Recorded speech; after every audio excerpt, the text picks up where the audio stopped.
Ayo, segera download Quran Tadabbur, tafsir dalam genggaman Anda. Bismillahirrahmanirrahim. Assalamualaikum warahmatullahi wabarakatuh. Alhamdulillahi ala ihsanih wa syukru lahu ala taufiqihi wa amtinanih. Asyhadu an la ilaha illallah wahdahu la syarika lahu ta'ziman li sya'nih wa asyhadu anna Muhammadan abduhu wa rasuluhu da'ila ridwani. Allahumma salli alaihi wa ala alihi wa ashabihi wa ikhwani. Para hadirat, ibu-ibu yang dirahmati oleh Allah Subhanahu wa taala. Alhamdulillah pada kesempatan kali ini kita bisa saling mengingatkan ya tentang pentingnya Al-Qur'anul Karim. Yang kita tahu di zaman sekarang ini dengan adanya medsos yang begitu ramai, begitu semarak ya, dengan berita yang tiada henti-hentinya, banyak orang yang meninggalkan Al-Qur'an ya, sehingga Al-Qur'an itu dibaca kalau sesempatnya saja ya, seakan-akan bukan suatu kebutuhan, tetapi hanya dibaca ketika ada waktu. Kalau tidak ada waktu, maka Al-Qur'an tersebut ditinggalkan. Ini kenyataan pahit yang kita dapati banyak orang-orang seperti ini di zaman kita sekarang ini. Oleh karenanya barang siapa yang diberi anugerah oleh Allah Subhanahu wa taala untuk mencintai Al-Qur'an, senantiasa melantunkan Al-Qur'an, maka dia adalah orang yang sangat berbahagia, termasuk orang-orang pilihan yang dipilih oleh Allah Subhanahu wa taala untuk bisa mencintai ayat-ayat Allah Subhanahu wa taala. Pada kesempatan kali ini kita akan membahas tentang adab-adab terhadap Al-Qur'an, adab-adab terhadap Al-Qur'an. Karena kita tahu membaca Al-Qur'an ya memberikan banyak faedah ya, tapi faedah tersebut bisa jadi kosong jika kita tidak membacanya sebagaimana semestinya ya. Kita tahu di antara keutamaan Al-Qur'an adalah Al-Qur'an akan menjadi pemberi syafaat. Kata Nabi sallallahu alaihi wasallam, "Iqra'ul Qur'an fa innahu ya'ti yaumal qiyamati syafi'an li ashabihi." Bacalah Al-Qur'an, sungguhnya Al-Qur'an itu akan datang pada hari kiamat menjadi pemberi syafaat bagi pembacanya ya. Dan kita di akhirat kelak sangat membutuhkan ya amalan-amalan soleh kita yang menjadi syafaat bagi kita pada hari yang sangat mengerikan tersebut. Yauma la yanfa'u malun wala banun, hari di mana harta tidak bermanfaat, anak-anak juga tidak bisa bermanfaat.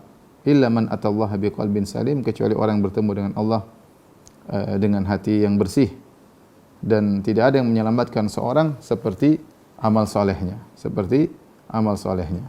Bahkan dalam ayat banyak sekali Allah mengatakan, udkhulul jannata bima kuntum ta'malun, masuklah kalian ke dalam surga karena amal soleh kalian ya. Ya. Bima aslaftum fil ayyamil khaliyah, karena apa yang kalian lakukan di dunia, di hari-hari terdahulu tatkala di dunia, itulah yang menyebabkan kalian masuk surga. Ya. Masing-masing selamat dengan amalannya ya. Belum tentu orang tuanya memberi syafaat kepadanya, belum tentu istrinya memberi syafaat kepadanya, belum tentu suaminya memberi syafaat kepadanya, belum tentu sahabat-sahabat dekat yang memberi syafaat kepadanya ya. Yang pertama kali memberi syafaat kepada dia amal solehnya itu sendiri ya. Seorang selamat dengan amal solehnya. Makanya Nabi sallallahu alaihi wasallam mengatakan, man batta'a bihi amaluhu lam yusri bihi nasabuhu. Barang siapa yang lambat karena amalnya lambat, maka nasabnya tidak bermanfaat. Meskipun dia memiliki kerabat-kerabat yang mulia, meskipun dia keturunan orang-orang yang saleh, tapi kalau dia sendiri amalnya lambat, maka tidak bermanfaat nasabnya. Kata Nabi sallallahu alaihi wasallam. Maka seorang harus yakin bahwasanya dia ya, wa kulluhum atihi yaumal qiyamati farda, bahwasanya setiap mereka akan datang bertemu dengan Allah sendirian. Kita disidang oleh Allah Subhanahu wa taala sendirian, dihadapkan dengan Allah, dimintai pertanggungjawaban atas amal yang kita lakukan. Maka pastikan bahwasanya kita bertemu dengan Allah dengan bawa amal soleh sebanyak-banyaknya. Di antara amal soleh yang sangat penting, yang Rasulullah menaskan bahwasanya dia pemberi syafaat adalah Al-Quran. adalah Al-Qur'an ya. Kata Nabi sallallahu alaihi wasallam tadi, "Iqra'ul Qur'an fa innahu ya'ti yaumal qiyamati syafi'an li ashabihi." Baca Al-Qur'an, sungguhnya Al-Qur'an akan memberi syafaat bagi pembacanya pada hari kiamat kelak. Namun tadi saya sudah ingatkan, hadis-hadis tentang keutamaan Al-Qur'an sangat banyak. Tetapi apakah semua orang baca Al-Qur'an mendapatkan keutamaan tersebut? Jawabannya tentu tidak. Bisa jadi Al-Qur'an tersebut malah berbalik menyerangnya. Seperti sabda Nabi sallallahu alaihi wasallam, "Al-Qur'anu hujjatun lak au alaik." Kata Nabi sallallahu alaihi wasallam, Al-Qur'an itu menjadi pembelamu atau penyerangmu. Menjadi pembelamu atau bumerang yang menyerangmu. Di Al-Qur'an sikap Al-Qur'an terhadap kita cuma dua pada hari kiamat. Apakah membela kita ataukah menyerang kita? Kapan membela kita? Jika kita berusaha membaca, menjalankan konsekuensinya, maka dia akan membela kita dengan pembelaan yang terbaik. Sebaliknya kapan Al-Qur'an menyerang kita? Kalau ternyata Al-Qur'an tersebut hanyalah hiasan, atau kita baca tidak sebagaimana mestinya, atau kita melanggar konsekuensi daripada Al-Qur'an tersebut. Maka janganlah sampai Al-Qur'an yang kita baca, yang kita bawa-bawa, yang kita baca, yang kita tartilkan, yang kita tajwidkan, ternyata menjadi bumerang menyerang kita pada hari kiamat. Terlebih dalam satu hadis dalam Sahih Bukhari, Nabi SAW ketika diperlihatkan tentang orang-orang yang disiksa di kuburan, ada 4 orang. Di antaranya Rasulullah SAW melihat seorang lelaki yang kemudian kepalanya dilempar dengan batu, sehingga kemudian kepalanya hancur dan batunya kemudian menggelinding. Lalu diambil lagi batunya untuk melemparkan kepalanya. Ketika batunya diambil, kepalanya kembali normal, dilempar lagi, pecah, dan terus menerus. Ketika Nabi bertanya kepada malaikat, siapakah orang yang disiksa seperti ini sampai hari kiamat? Maka malaikat mengatakan, "Walladzi ra'aitahu yushdahu ra'suhu farajulun 'allamahu Allahul Qur'an." Adapun orang yang kau lihat kepalanya dilempar sampai hancur, farajulun 'allamahul Qur'an, yaitu seorang yang Allah ajarkan Quran kepadanya.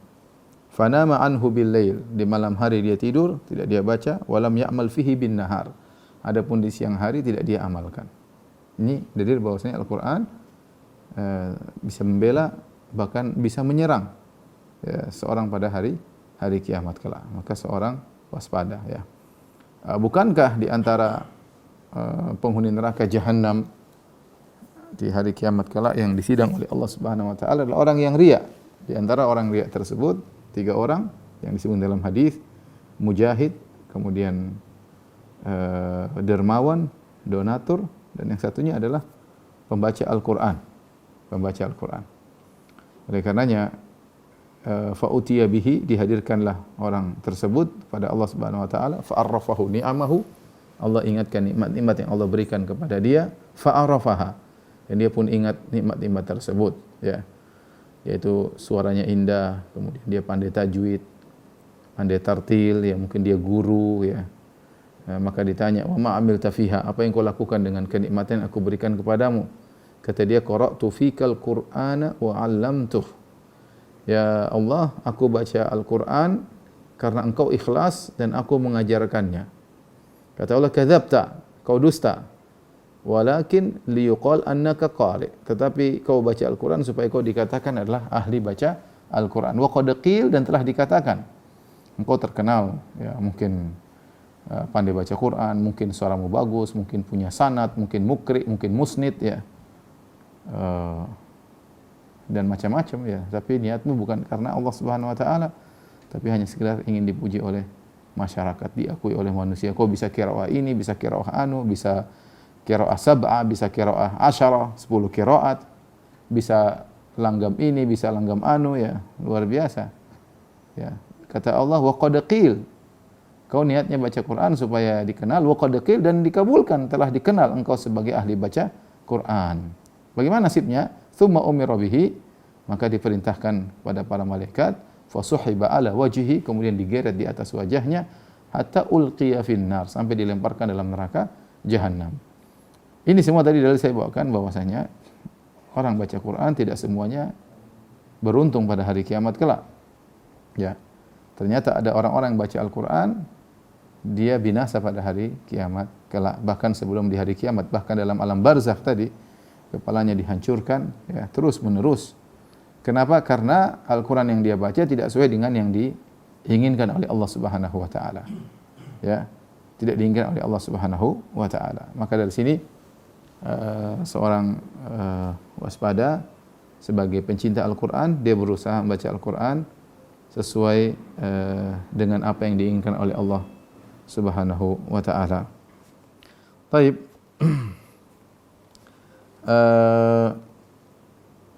Saya akan bacakan beberapa adab-adab membaca Al-Quran, ya, secara singkat, ya. Kemudian nanti di akhir saya akan bahas tentang bagaimana mentadabburi Al-Quran, cara mentadabburi Al-Quran, dan ini kita berusaha mengamalkannya bersama-sama, ya, berusaha untuk bisa membaca Al-Quran sesuai dengan diinginkan oleh Allah Subhanahu. Karena Al-Quran itu adalah kitab terbaik, obat terbaik, ya, syifa, ya, hudan, petunjuk, ya, syifa, obat terbaik, ya. Semua kebaikan, kesempurnaan ada di Al-Quran. Inna hadzal Qur'ana yahdi lillati hi aqwam. Sungguhnya Al-Quran itu memberi petunjuk kepada yang terbaik, kata Allah Subhanahu wa taala surat Al-Isra. Oleh karenanya Syekh Sa'di mengatakan, barang siapa baca Al-Quran dengan benar, mengikuti petunjuk Al-Quran, maka dia menjadi orang yang terbaik. Kalau dia ingin mencari akhlak, maka dia memiliki akhlak yang terbaik, ya. Kalau mencari ilmu, maka dia ilmu yang terbaik. Dia akan menjadi orang terbaik karena yang dia pelajari adalah petunjuk yang terbaik, ya. Taib, di antara adab-adab baca Al-Quran, yang pertama adalah ikhlas kepada Allah Subhanahu wa taala. Kemudian selain ikhlas, berusaha ihsan. Ihsan itu apa? Menghadirkan bahwasanya Allah melihat dia ketika dia baca Al-Quran. Apa makna ihsan? Yaitu anta'budallaha ka'annaka tarahu fa illam takun tarahu fa innahu yarak. Engkau baca Al-Quran seakan-akan engkau melihat Allah. Jika tidak mampu dan engkau tidak bisa melihatnya, maka yakinlah Allah melihatmu. Jadi ketika kita buka Al-Quran, kita harus hadirkan bahwasanya Allah sedang melihat saya. Entah kita di kamar, entah kita di mana, entah kita di jalan, entah kita di bandara misalnya, ya. Ya, kita yakin Allah Maha melihat kita. Dengan demikian kita hadir dalam diri kita, kita sedang membaca firman-firman. Allah melihat kita, ada hambaku yang sedang membaca firman-firmanku, ya. Kata Allah, fadhkuruni adzkurkum. Ingatlah aku akan ingat kalian. Ya, bagaimana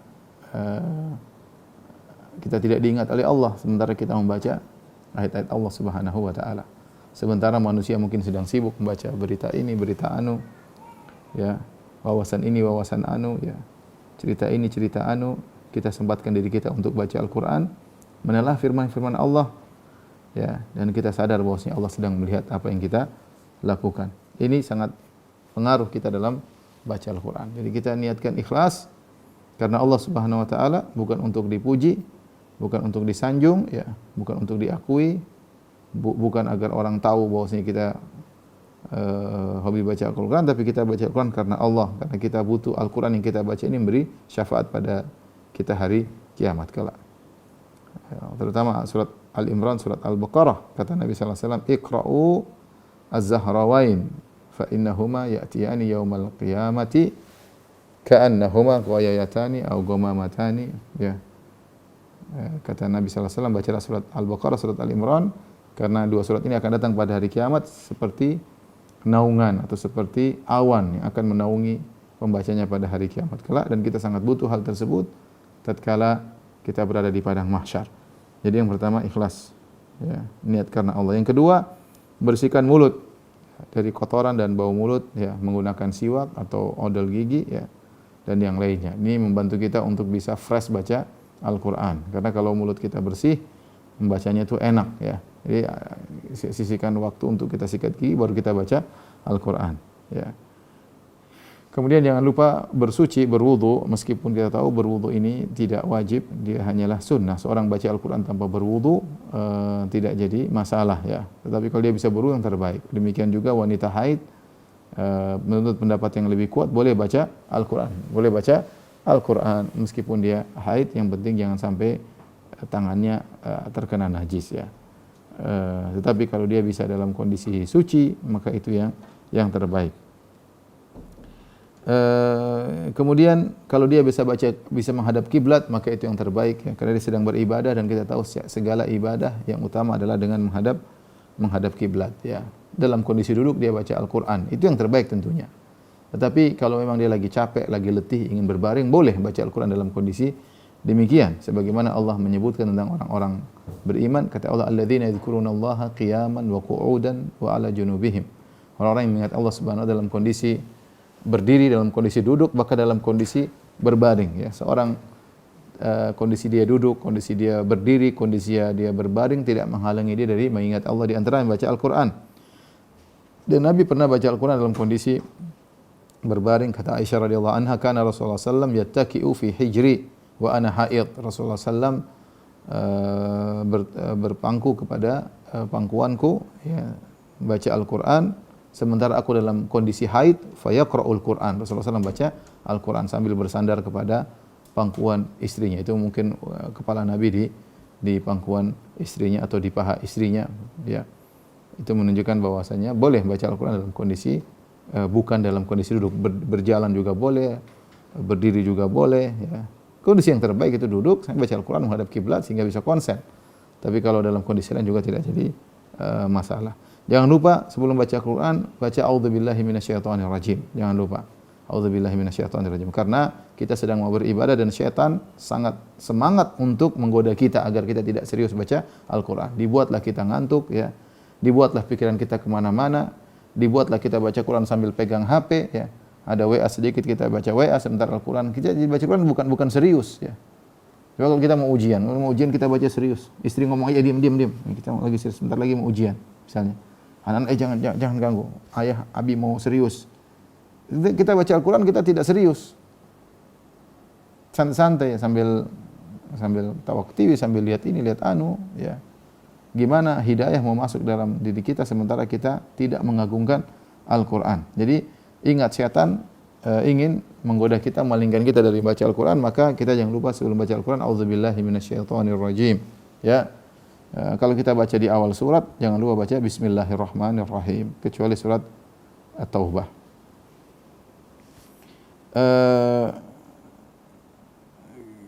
Kemudian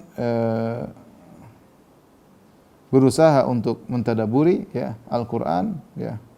Karena Al-Qur'an adalah intinya untuk dipahami maknanya, bukan hanya sekedar dibaca. Insyaallah nanti di akhir pengajian kita akan sebut tentang cara tadabur yang praktis.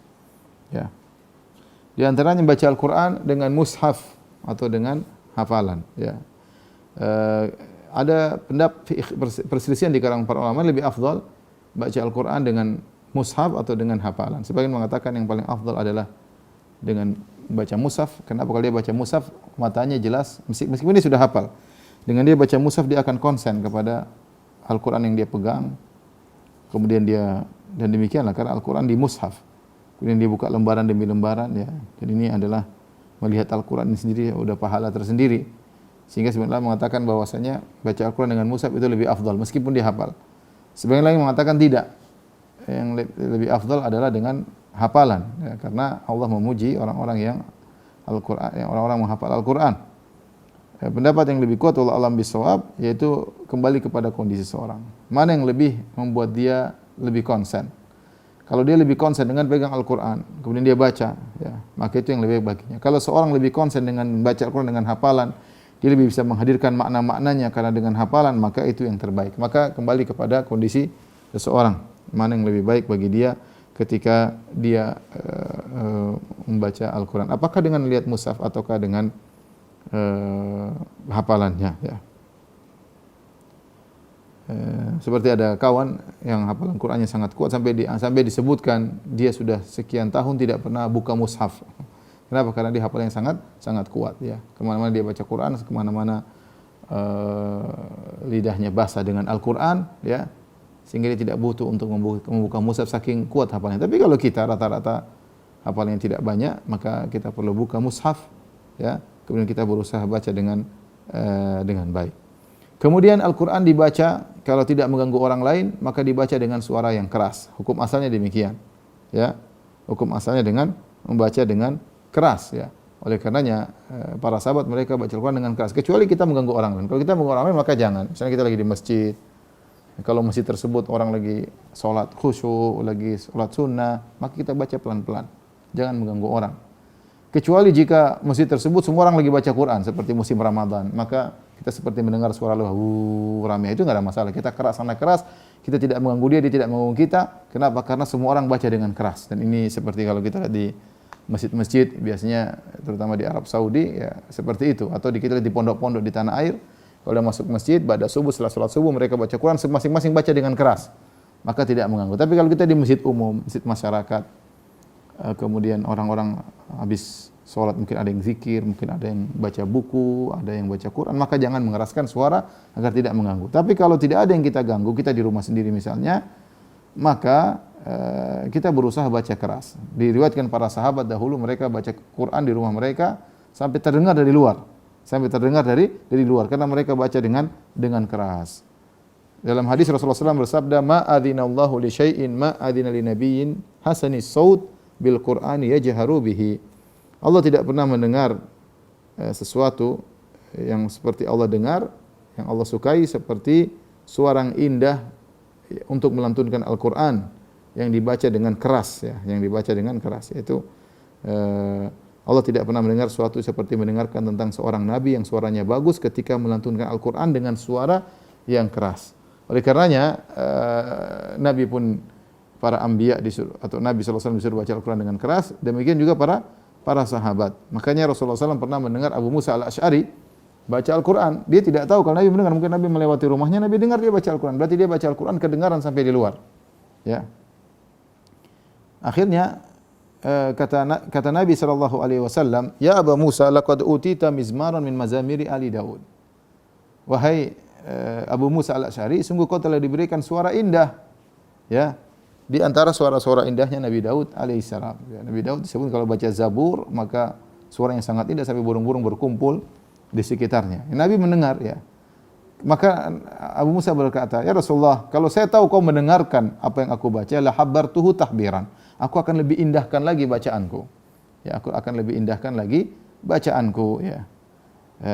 Perkataan Abu Musa Al-Asy'ari kepada Nabi, "Kalau saya tahu kau dengar bacaanku, aku akan indahkan bacaan." Ini bukan untuk riya, tapi untuk menyenangkan orang. Ini beda antara kita melakukan sesuatu untuk menyenangkan orang atau kita melakukan sesuatu untuk dipuji. Kalau kita menyenangkan orang karena Allah itu dituntut sama kita beri sedekah. Bukankah itu menyenangkan orang? Beri sedekah kepada orang, berikan hadiah kepada orang, bukan untuk dipuji orang tersebut. Tetapi agar orang tersebut bahagia, kita memberikan kebahagiaan dan kita bukan mencari pujian tapi karena Allah Subhanahu wa taala. Sama, seorang baca Al-Qur'an jadi imam misalnya. Dia baca Quran dengan tartil agar makmum senang mendengarnya, agar makmum betah salat di belakangnya. Niatnya bukan karena ingin dipuji. Allah Maha tahu. Jadi bedanya tipis, tapi kalau niatnya karena Allah Subhanahu wa taala, maka menyenangkan, memberi kebahagiaan kepada makmum, maka dia dapat pahala. Atau seorang baca Quran didengar oleh keluarganya, dibaca dengan tartil, dia baca di rumah, didengar oleh suaminya, didengar oleh istrinya, didengar oleh anak-anaknya dengan suara yang keras, dengan suara yang indah, maka dia dapat pahala.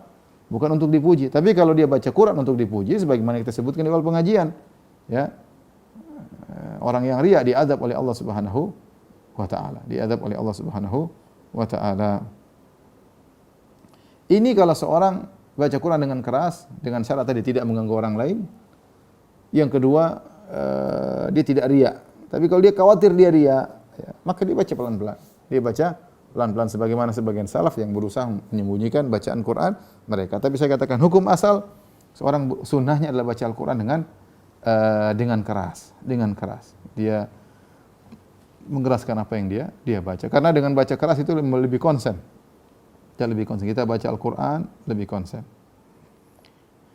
Kemudian jangan lupa baca Quran dengan diindahkan. Ya. Jangan kita baca cepat-cepat kemudian tidak diindahkan. Dengan mengindahkan Al-Quran maka pahalanya ada. Kata Nabi sallallahu alaihi wasallam, "Zayyinul Qur'ana bi aswatikum."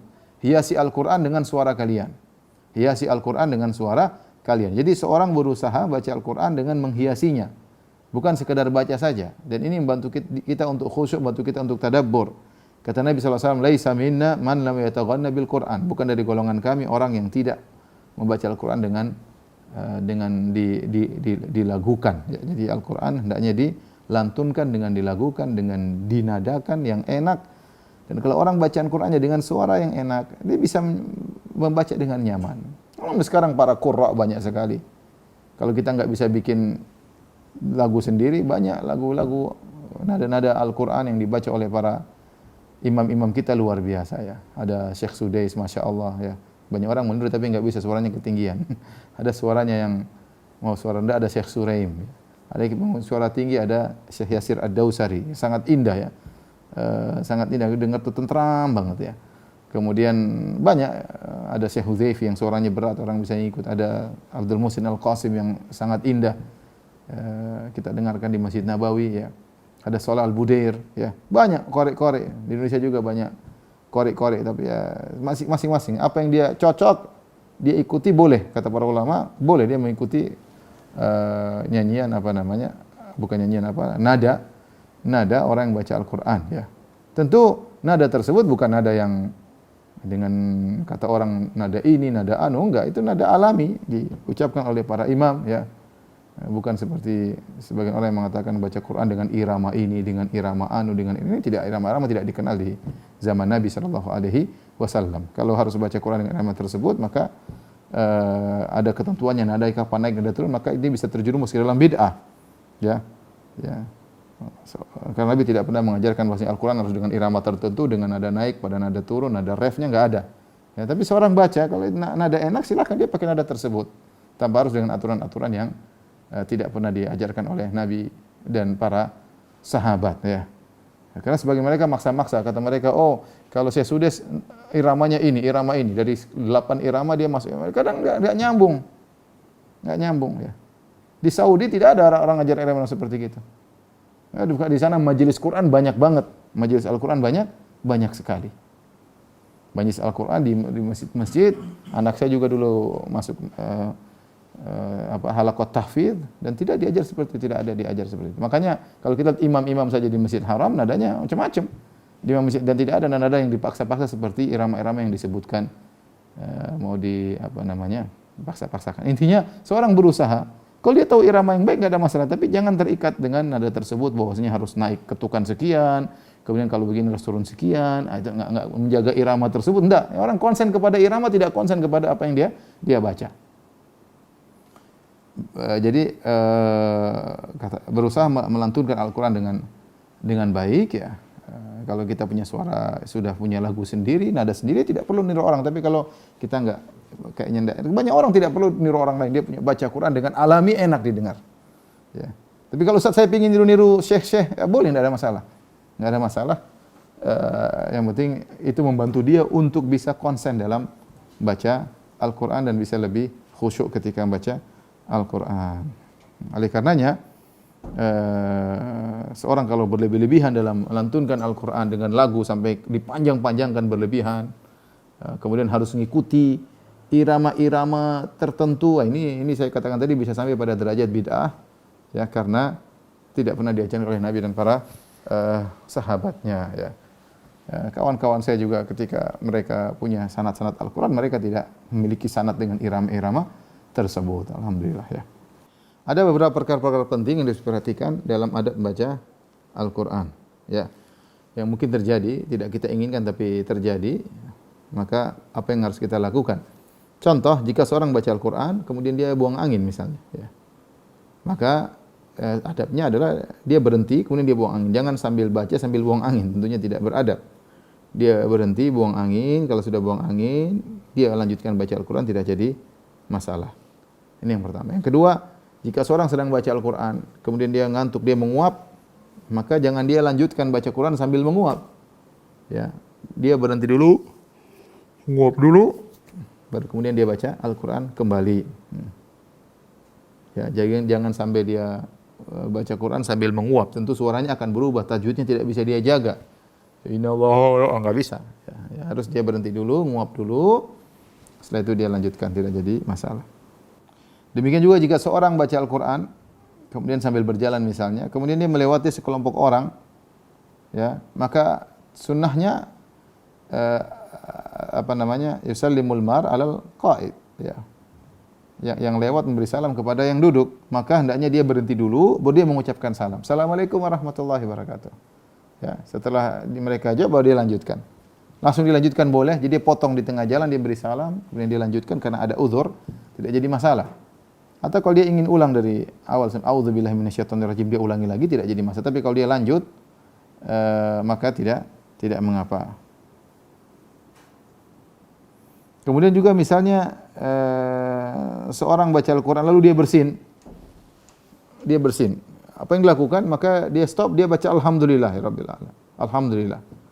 Ya, kemudian dia lanjutkan bacaannya. Maka demikian juga kalau dia lagi baca Quran tiba-tiba temannya bersin. Alhamdulillah, maka dia berhenti, dia bilang yarhamukallah. Kemudian dia lanjutkan baca Al-Quran. Maka ini tidak jadi, ini di antara adab-adab yang harus diperhatikan ya. Taib. Di antara juga bagaimana kalau kita baca Quran sementara seperti ibu-ibu misalnya di kamar, apakah dia harus pakai jilbab? Ya. Jawabannya tidak ya. Jawabannya tidak ya. Dia pakai pakaian yang wajar kemudian dia baca Al-Quran, tidak harus dia pakai jilbab ketika baca Al-Quran karena bukan syarat orang baca Al-Quran harus tutup aurat secara lengkap, tidak. Ya, kecuali di luar ada orang lelaki ajnabi yang bukan mahramnya, maka dia pakai jilbab agar tertutup dari lelaki tersebut. Tapi kalau di kamar dia pakai baju yang wajar, baca Al-Quran dengan beradab, maka tidak jadi masalah. Baik. Selanjutnya kita akan membahas tentang cara mentadabbur Al-Quran, ya, cara mentadabburi Al-Quran. Sungguhnya orang kalau ingin niat tadabbur mudah. Allah mengatakan wa laqad yassarnal Qur'ana lidzikr fahal min muddakir. Dan sungguh kami telah memudahkan Al-Quran untuk peringatan. Maka adakah orang yang mau mengambil pelajaran? Di antara bentuk kata peringatan lidzikr, peringatan, yaitu adalah mudah ditadaburi. Yassarna, kami mudahkan. Al-Quran mudah untuk dihafal, mudah untuk dibaca. Bayangkan Al-Quran, bahasa Arab itu bukan bahasa yang mudah, bahasa yang sulit. Ya. Tapi orang Islam satu dunia, mau dari mana, dari Cina, dari Rusia, dari mana-mana, mereka bisa baca Al-Quran dengan tajwid. Ini menunjukkan memang dimudahkan. Dimudahkan, mereka tidak tahu bahasa Arab. Maka heran orang-orang lihat ada orang Indonesia tidak tahu bahasa Arab, baca Qurannya, Masya Allah. Ya. Ini buktikan bahwasanya ya, Al-Quran memang dimudahkan. Ya, mudah untuk dibaca, mudah untuk dihafal, dan seharusnya mudah untuk ditadaburi.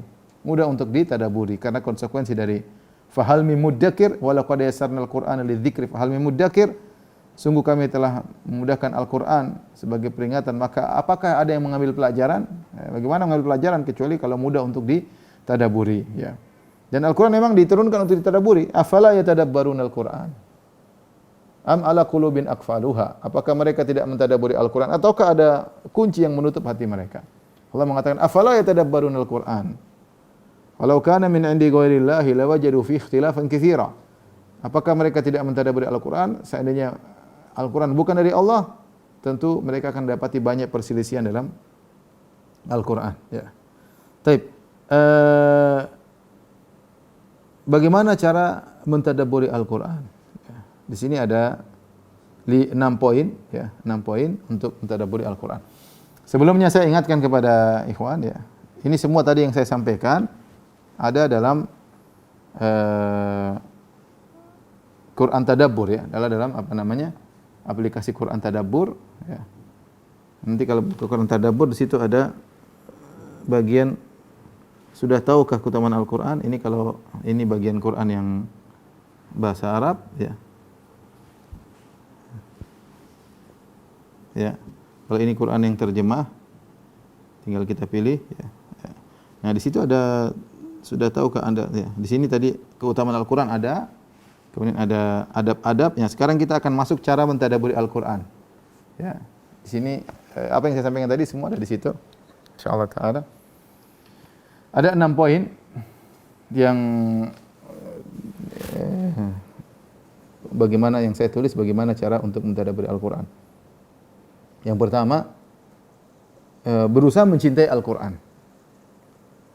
Ustaz, bagaimana cara mencintai Al-Quran? Ya, kita tahu Al-Quran memberi syafaat pada baca keutamaan Al-Quran. Kalau kita baca keutamaan Al-Quran, kita akan mencintai karena kita tahu Al-Quran ini luar biasa. Ya.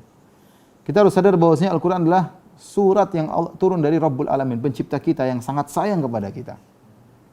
Allah memberikan kita petunjuk dengan Al-Quran. yang Allah turunkan melalui malaikat Jibril kepada Nabi Muhammad SAW kepada kita. Ya. Kalau orang dengan kita merenungkan hal tersebut, maka kita akan mudah mencintai Al-Quran. Kalau kita tidak mencintai Al-Quran, ya, susah bagi kita untuk bisa tadabbur. Ya. Maka seorang berusaha mencintai Al-Quran, di antaranya dia senang membacanya, ya. Dia menyisihkan waktu untuk baca Al-Quran, dia rindu jika tidak memandang Al-Quran, ya. Maka dengan ada rasa cinta dalam Al-Quran, maka akan mudahkan dia untuk bisa tadabbur. Ibnu Mas'ud punya perkataan yang indah. Beliau berkata, la yas'alu abdun an nafsihi illa al-Qur'an. Fa in kana yuhibbul Qur'an wa yu'jibuhu fa huwa yuhibbullah wa rasulah. Tidaklah seorang hamba bertanya tentang dirinya kecuali tentang Al-Qur'an. Ya. Dia tanya kepada dirinya, kau cinta sama Al-Quran atau tidak? Karena itulah barometer Allah cinta sama dia atau tidak. Jika dia mencintai dan mengagumi Al-Quran, maka sungguhnya dia mencintai Allah dan Rasulnya. Ya. Kalau orang betah baca Al-Quran, senang dengan Al-Quran, senang mentadabburi Al-Quran, sering baca tafsir, berarti dia cinta dengan Allah. Kenapa? Karena dia suka dengan firman Allah Subhanahu wa taala. Tapi ini yang pertama, berusaha menumbuhkan rasa cinta kepada Al-Quranul Karim. Yang kedua, menghadirkan hati terhadap tujuan membaca Al-Quran. Nah, di antara hal yang membuat kita untuk bisa tadabbur, kita ingin tahu apa tujuan kita baca Al-Quran. Ada beberapa tujuan yang kita hadirkan dalam diri kita. Yang pertama, tujuan kita baca Al-Quran pertama mengharap pahala. Dan kita tahu semakin banyak kita baca Al-Quran, semakin banyak pahalanya. Ya. Ini yang pertama, mengharapkan pahala. Kita baca Al-Quran ingin cari pahala. Yang kedua, ketika kita baca Quran, sebenarnya kita sedang bermunajat kepada Allah, sedang berbicara kepada Allah Subhanahu wa taala. Sehingga ini menjadikan Al-Quran yang kita baca serasa-rasa hidup, ya. Yaitu tadi di antaranya kita sedang bermunajat dengan Allah, yakin Allah sedang melihat kita. Ini membantu kita untuk bisa mentadabburi Al-Quran. Yang ketiga, ketika kita baca Al-Quran sambil berdoa, ada ayat-ayat yang berkaitan dengan ayat-ayat rahmat, kita minta, Allahumma inna as'aluka min rahmatik, Allahumma as'aluka min fadlik, Allahumma inna as'aluka rahmatak, Allahumma inna as'aluka min fadlik. Misalnya kita baca doa, ada baca tentang surga, kita bilang Allahumma adkhilnil jannah, ya Allah masukkan aku dalam surga. Kita baca doa. Kalau enggak bisa baca bahasa Indonesia tidak mampu, ya Allah masukkan dalam surga. Baca ayat tentang neraka, kita bilang Allahumma inna a'udzubika minan nar, ya Allah lindungi aku dari neraka jahanam. Jadi terasa hidup kita baca tentang ayat-ayat surga, kita segera berdoa kepada Allah. Ya. Bahkan Nabi mengatakan, bacalah Al-Quran dalam kondisi menangis. Kalau kau tidak mampu, fatabakau, maka berusahalah seperti sedang menangis. Tidak lain dalam rangka agar kita terbawa dalam aliran Al-Quran tersebut. Ya.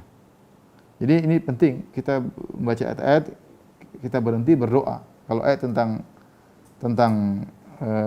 rahmat, kita minta rahmat Allah. Kalau tentang adab, kita berlindung dari adab Allah Subhanahu wa taala. Kemudian di antaranya untuk menambah ilmu, ya. Kita baca Al-Quran dengan niat tambah ilmu, karena kita akan baca, ya, tentang ini, tentang anu, dan ini menambah ilmu. Dan di antara yang paling penting adalah dengan mempelajari tafsirnya. Alhamdulillah tafsir mudah.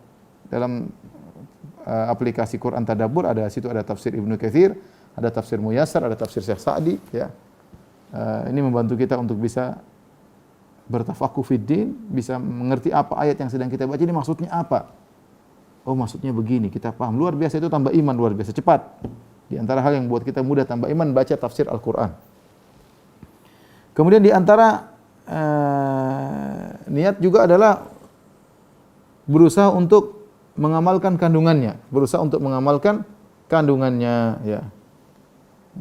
Bukan sekedar wawasan saja. Tahapan berikutnya kita berusaha untuk kita amalkan. Oleh karena Fudail bin Iyad pernah berkata, "Innama unzilal Qur'an liyu'mala bih, fattakhadhan nasu qira'atahu amal." Al-Qur'an diturunkan untuk diamalkan, tapi orang-orang hanya membatasi cuma baca. Seakan-akan kalau baca sudah cukup. Tidak, baca itu sarana untuk mengamalkan. Maka Al-Qur'an kita baca untuk niat untuk diamalkan.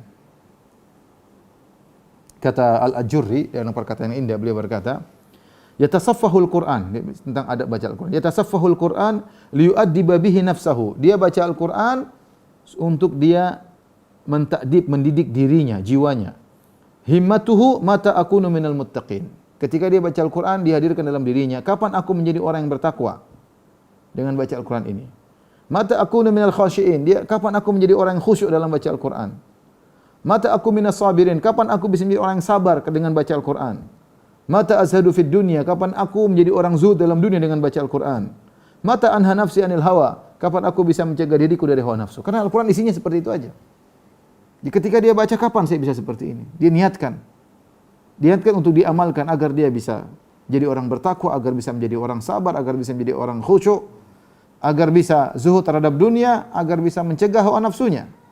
Dengan dia niatkan seperti itu, maka dia akan mudah untuk mentadabburi. Demikian juga di antara agar kita mudah untuk mentadabburi, berniat menjadikan Al-Quran sebagai obat.